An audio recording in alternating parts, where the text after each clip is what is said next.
Any 60-year-old will easily tell you what I'm about to say. What you did at 15 that was like harmless can be very dangerous to you when you are at 60. What you did at 25 that you just did it. At 60, you need to concentrate, steady yourself, so to say, to get it done. What you did at 20, the way you treated your body, the way you ate, and your body forgave you at that 20, you see at 60, your body will tell you about it. It will come like aches. It will come like pains. It will may be something that will now require medical attention. So listen to this message. I want to share with you 12 things you should stop doing, or at least pay attention to, when you are 60 and above, if you want to live long and well. Let's not waste time. Number 1, stop sitting for too long. I can never, ever get tired of saying this, because what you don't use, you lose. Your muscles weaken, your joints stiffen, and your blood flow slows down. A lot of the problems of adulthood in that age bracket is this sitting down, this sedentary life, keeping one position for too long. The place your children left you sitting on the porch, it is the same place they meet you when they come back. That is not right. Sitting for too long will turn you into what I call a push and start. If they don't move you, you don't move. Getting you up now becomes a problem. Push and start is not the right way for you to live. Be a kick and go. Once you want to get up, you get up. So reduce this sedentary life of sitting down. Do a little bit of walking. Do a little bit of body movement. Have these smartwatches that alert you, like my smartwatch alerts me every 1 hour. You've been sitting for too long, move. It will show some exercises. I will do them. You can get more on this information. Go down into my video. I did a video on walking after age 60. A body resting at 60 for too long is not resting, it is rusting. I wrote a song titled Grandpa Let's Dance. I wrote it because my granddaughter, superstar, whenever she comes to the house, Grandpa, let's dance. You'll be sitting for too long. You're too serious. You're too concentrated. Oh yeah, Grandpa. She will come and drag me from my reading table. Oh yeah, let's dance. Whether I feel like dancing or not, you have to do the jig with her. Whatever the dance steps. So some of the new dance steps that I dance, I know a little bit of them. I dance them with her in secretly, not in the public. So sitting down for too long at 60 and above, you are not doing yourself any good. Number 2, stop ignoring small pains. The good old advice of if the pain persists, consult your physician is still a good, very strong, valid advice. At 25, pain can be, you can say, let me enjoy it. It may be nothing. I didn't say you should not see your doctor. But at 60, pain is a serious message. Look, sometimes if I get up and I feel something like in my ankles, like yesterday I went out for a walk.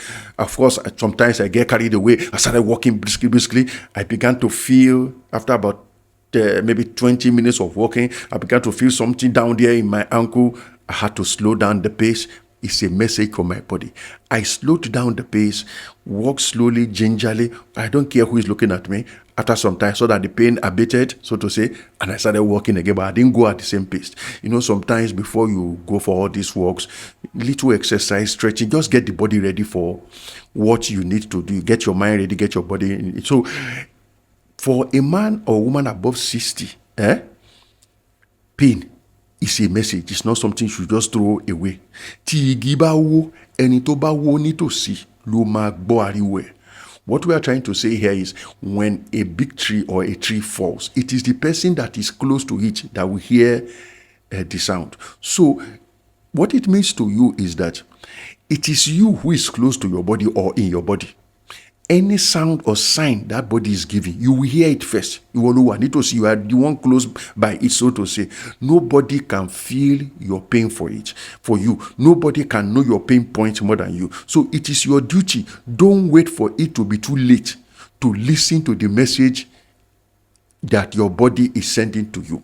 If you have headaches and it's persistent, you have pain and it's persistent, anything that is getting too persistent, don't leave it till tomorrow, because what you delay today or ignore today can make the person become an emergency in the casualty work, can become an operation that you now need to spend a lot of money, time, and all the rest for in a casualty ward, can turn you from being an independent adult woman, man, to somebody who now everybody now needs to be watching over, be taking turns to care for, and you don't want to lose your independence, do you?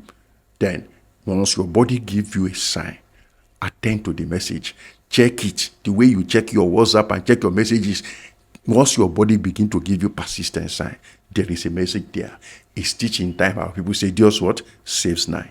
Number 3, stop eating as a 25-year-old when you are 60. I know when it comes to eating, all of us have various eating styles. Some people actually like food, and there's nothing wrong with that. A lot of people eat by habit, morning, afternoon, evening. You eat, you are not using the energy to do anything. Your body is just storing up distinct fat and all the rest. I'm not a nutritionist, so whatever I'm saying, you need to consult the medical experts in that area. But what I can say is overstuffing yourself at 60 may not be very forgiving. Your body may not forgive you like that. So watch what enters your mouth, especially the quality of what you eat. Cut down sugar, junk food, processed food, and all this late night eating and sleeping with heavy belly and all the rest. I cannot say so much on this. I'm not a medical person. Just know that at 60 and above, watch what you eat if you want to enjoy peace and long life. Number 4, stop isolating yourself. Loneliness at 60 is more dangerous than some diseases that human beings get, because our people say a person is a person through other people. It is when other people are associated with you that they can say, oh, this is a person, or this is a human being, so to say. My grandma unfortunately passed on many years ago now. Why? Because of she was alone. She had a health issue in the night, so she fell, and there was nobody with her. Unfortunately, at that time, stuff happens. Not that there wasn't people that was above, but at that time when that thing happened, nobody was with her. Some of the neighbors reported that they noticed through the gate that a torchlight was like flash. I think she fell. She could see probably the crack under the gate, so she was pointing her torchlight, underneath the gate. Maybe she couldn't talk, she couldn't scream, so she was putting the torchlight on and off. But the people who saw it, which I don't blame them, that is done and dusted many years, over 30 years ago, 25 years ago, so to say, they saw torchlight, but it just didn't click that why is that torchlight coming on and off and all the rest. By the time they decided to attend to it, she was already gone. So it is good. You need to have time for yourself if you are the kind of person who likes to be alone, but make sure that you are always in touch and in connection to somebody. You see, nobody is an island. God told us, go and be fruitful and multiply.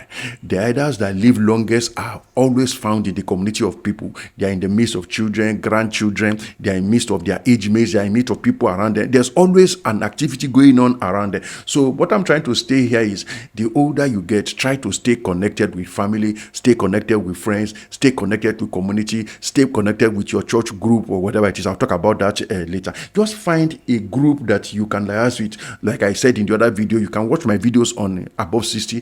You can have golf tournaments with your age mates. You can have a mentorship group that you set up. People come to you and you teach them. There are so many things you can do, age mate gathering, and all the rest. I close with this one on this subject.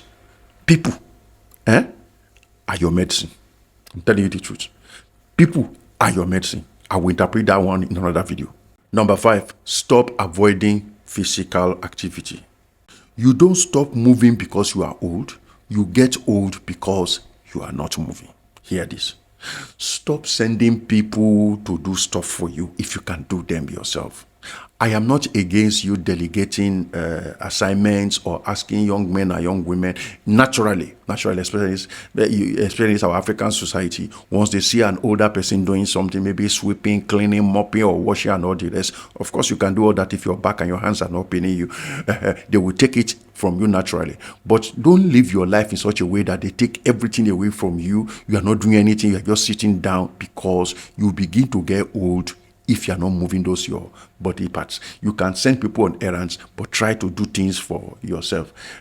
It normal, how people say, an old man does not forget her dance moves. Her muscles, her body can remember it. And a Rivers girl, if you are from Nigeria, you know what I'm talking about. That's from Rivers State, Nigeria. A Rivers girl does not need an invitation to do Ovyay.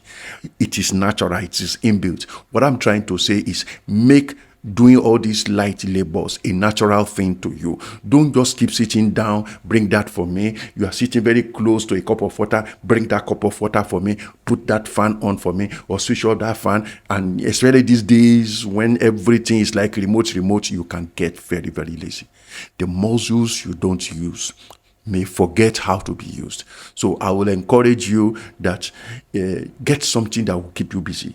Sometimes when we are in church, I see people much older than me, all these grandmas and grandpas, especially the grandmas. I see them running after their grandkids. Come, stop, do this, that. I'll be laughing. I say, well, is part of exercise. So let your grandkids come around, or maybe if you have good neighbors, they can come around. Let them keep you busy.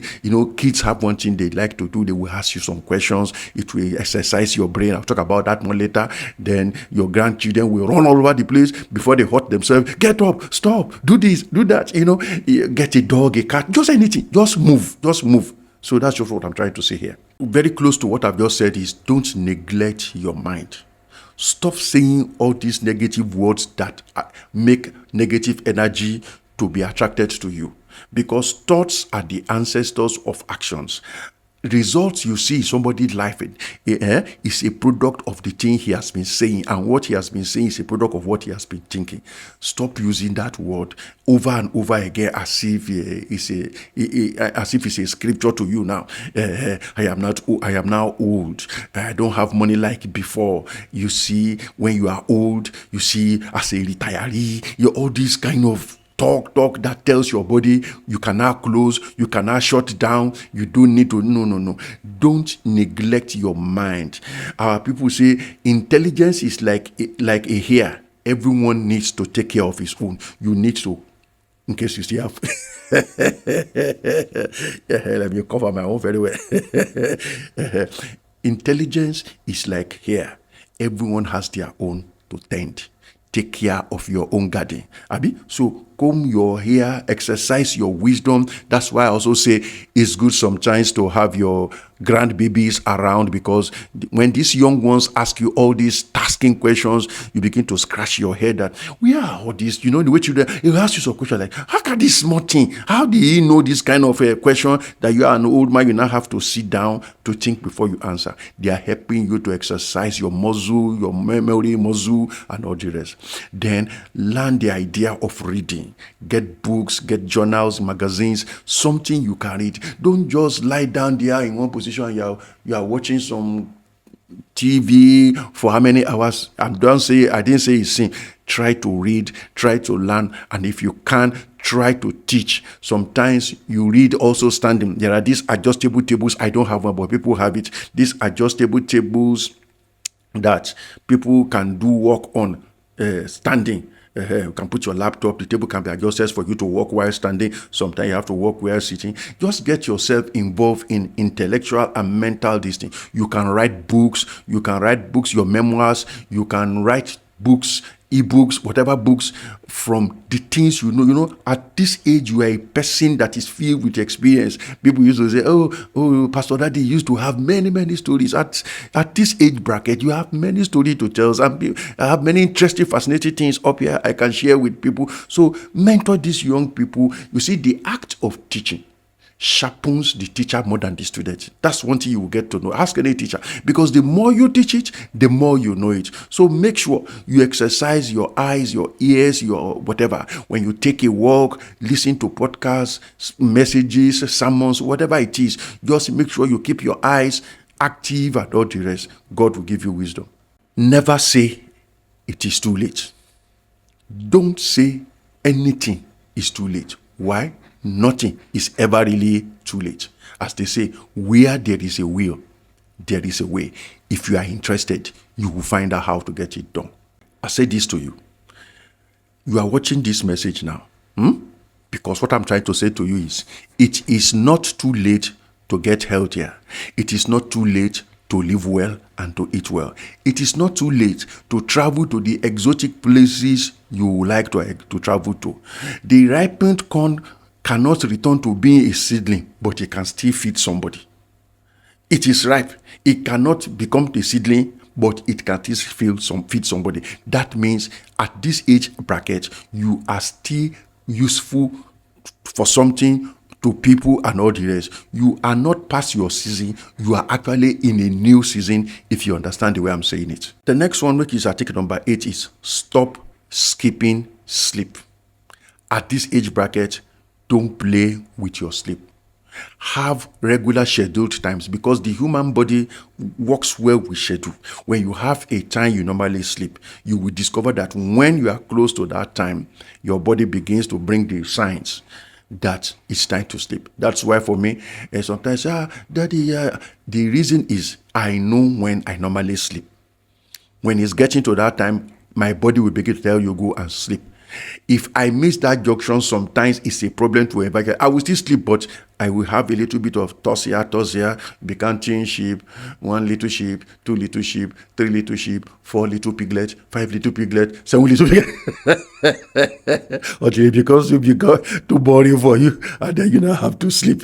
So a man who skips his sleep medically, I won't be able to say any medical jargon, but a man who skips his sleep is skipping the maintenance time of his body. Because when you sleep, especially if you sleep very, very well, your body takes time to digest your food, distributes the food, removes the one after for evacuation. The maintenance of your body from top head to the toe now takes place. All the poisons in the body are cleared out. If you steal from your sleep, there are people who say an elder that steals from his sleep is borrowing against a debt his body will collect. So don't steal from your sleep. Sleep when it's time to sleep. Skip it long enough and everything starts to break down gradually. Poor sleep at 60 can be linked to memory loss and early dementia. That's what medical people say. High blood pressure, weakened immunity, and increased risks of falling or having accidents. So don't play when it comes to your sleep. Number 9, stop avoiding the doctor. Many men after 60 are going to go and fix their generator, but they will not fix their health.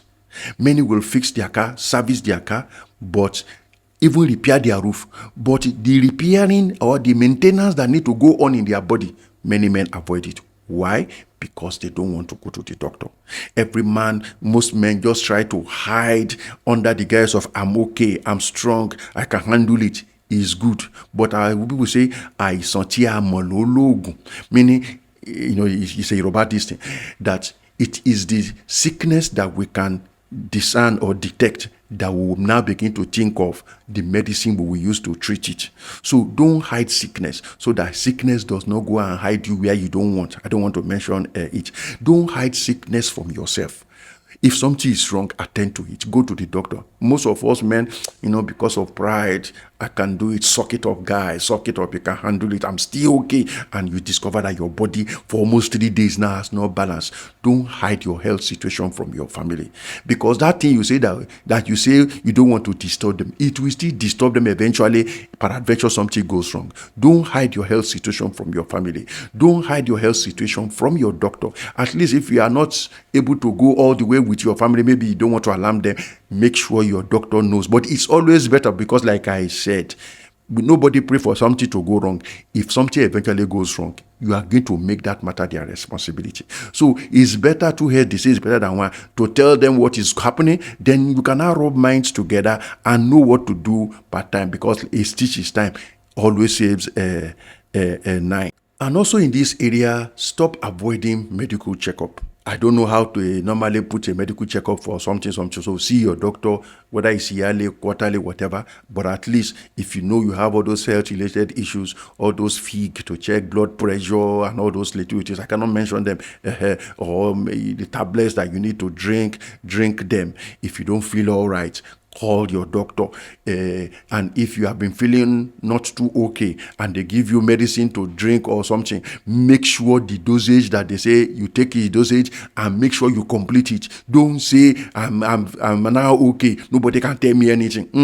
If anything disturbs you, it may eventually disturb everybody. Complete this dosage even if you feel well. The doctor that says take it for 3 days, blah blah blah blah, he knows what's supposed to happen. So don't claim to know more than him because you are now feeling well.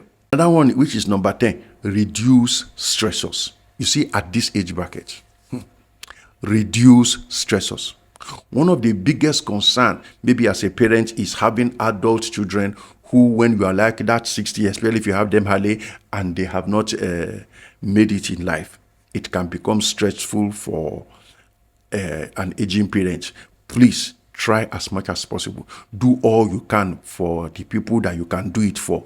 But at this age bracket, don't take everything to heart too much, because it may shorten your stay or enjoyment on this land of the living. Stop carrying on your back people who can walk. I can't say this lightly. Stop carrying on your back people who can walk. If you have children who should be doing something for themselves, encourage them to go and do what they need to do. Don't continue to spoon feed a 45-year-old man at your age 60, so to say. He should be able to take care of himself. Now, sometimes there may be problems and all the rest. Every member of the family should be able to come together and help the person in trouble out. But don't carry the burden you cannot cope with. And don't worry yourself sick over these kinds of things. There comes a stage in life, because of your heart and because of your long life, you need to carry some things and hand them over to God. If you're, like I would say, if you have stretched your hand, anywhere that your hand reach, that is the best you can do. Anything beyond the tip of your hand, after you've stretched it forward, like we used to say, it now become a thing for the divine to handle for you. And then at 60, be very, very careful with financial investments, especially these days that the most of these people are coming up with all manner of get rich very quickly. This investment is good for you. This, that, is that. Always remember, my rule of the thumb is the seller can never be the best friend of the buyer. Why? Because the seller wants to sell. So make sure before you commit your money, ask question. Then consult experts in that area. Always know that the seller is not the best friend of the buyer. The broker is not your friend. He has a margin to make on it. So, and then be careful before you invest in something. I'm not a financial expert. I'm just telling you the small thing I know. So consult experts in whatever you heard from me. But this much I can say: never invest in a business you are not ready to study or you have not studied. Another thing is, anytime an investment portfolio, so to say, is presented to you and they are selling lifestyle, so and so person invested, see what he has now, see where he has gone to now, see the thing he owns now. Once they start flagging lifestyle before you, it is not just a red flag, it's a giant big red banner. So I advise you to avoid struggle or later or had I known, which is the last story of a foolish man, so to say. I'm not calling you a fool. Make sure you alert people who are knowledgeable in that area what to do. I say to you again the third time, the buyer should not be the the seller should not be the best friend of the buyer. They are going to cheat you. Then at above 60, investing in heavy duty capital investments may not be safe for you. Something that will take all your savings, something that will take all the money you have, everything you have. Be very careful, because if anything goes wrong, it will affect you more than the younger person. They have time to recover. You may not have time to go and do the hard work you did to get all those money together. So be very, very careful. After 60, don't borrow people money. It's just going to create future problem. Give what you can give and forget about borrowing, especially borrowing to friends and family. It will just damage your relationship. Most people don't like paying after they borrow. Some will blatantly tell you, Shebi, you have money. Why are you just making us over that small money? When you came to ask for the money, was that what you said? So give what you can give and avoid this thing. Any type of money problem after 60 doesn't just empty your pocket, it may tighten your chest, steal your sleep, and age your face. Financial stress at old age is a health crisis waiting to happen. So be very, very, very careful. And you, as an adult person at 60, avoid debt. Gbèsè kì í jẹ́ kí ẹ̀dá omi ènìyàn lè sùn dáadáa. Meaning, debt does not allow the debtor to sleep well. And like I said before now, if anything disturbs your sleep, it is disturbing your high health and eventually even your life. So make sure you don't run yourself into any kind of debt. Be content with what you have. Live a minimal life if you can no longer cope with the grandiose life you are enjoying when you are rich. At this age bracket, who are you still trying to impress? The Joneses you are trying to impress have already packed out and gone to another place. So who are you still trying to impress? So be very, very careful so that your income stream matches the kind of lifestyle you can cope with. And then at this age bracket, if you can still do some skill, learn a skill, you can still learn a skill, you can still trade some light things, you can still give services, you can still do things that will keep you independent as a 60-year-old and above. It's better you do them. Don't just go home and sit down and say, I am retired. There is always something a man can do in case you are interested in doing it. Now, if for any reason you are going to be dependent on your children, stuff happens in life, let the arrangement be in such a way that you don't become a strain to them and it doesn't become an embarrassment to you. Because thinking about, so it's me that now have to wait before X bring, then you begin to think what you don't supposed to think. Don't think like that. There's nothing wrong if your children take care of you, but don't make your children your retirement plan. They also have their own life to live. But like I said, if you now have to depend on them, let the arrangement be decent enough for everybody involved. Number 11, at 60 and above, me, I'm a Christian, have a strong spiritual life for two reasons. Number one, for the people coming up behind you, because they will look up to you for spiritual support, idea, spiritual interpretation of things and all the rest, because they believe you've been around long enough, you've seen enough, you will be able to explain what they don't understand to them. So if you have an effective spiritual life, I'm saying this now strictly as a Christian, it is always better for you. Besides, you can now also use your experience, spiritual exposure, to not only guide the younger ones, also to pray for them. But if you don't have a spiritual life that is worthy of emulation, you cannot pray for yourself, you cannot pray for the ones coming, then exactly what other relevance will you kind of be to the young and coming? So, but at 60 and above, I sometimes when I see some women like my mother-in-law, when my mother-in-law is praying, I'll be hearing her. She prays for all of us that are in-laws. She has, she prays for all her children, prays for all we that are married into the family, prays for her grandchildren. One by one, she's mentioning names one by one. It's a good thing to have that kind of people as elders who will have time to use their time to pray for everyone. So be spiritually useful when you are older. You see, when you don't have salvation, so to say, at this age bracket, the older you get, the more you realize that you are now sitting in the departure lodge. The questions that will be coming to your mind when you hear, so and so person, maybe your neighbor, your friend, somebody you are in class with together, this one has passed on, that one has passed on, maybe a best friend just passed on. You will start realizing that you are in the departure lodge already. You have given you your boarding pass, maybe. The questions of, is this all this world is like?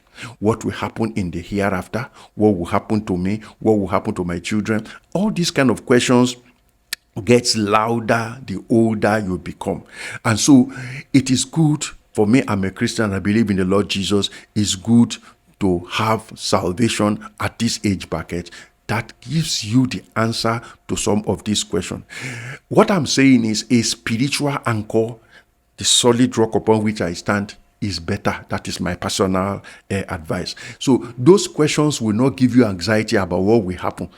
But you will know that when I live here, I know definitely I'm going to a better place. I like that comforting peace that, oh, no problem. If I leave this place, I'm going to a better place. The elders who walk with grace into old age are rarely the ones who walk alone. They walk with something bigger than themselves, a faith, a trust in God, a daily returning to that which is sacred, whether at dawn or at dusk before they sleep. That is something.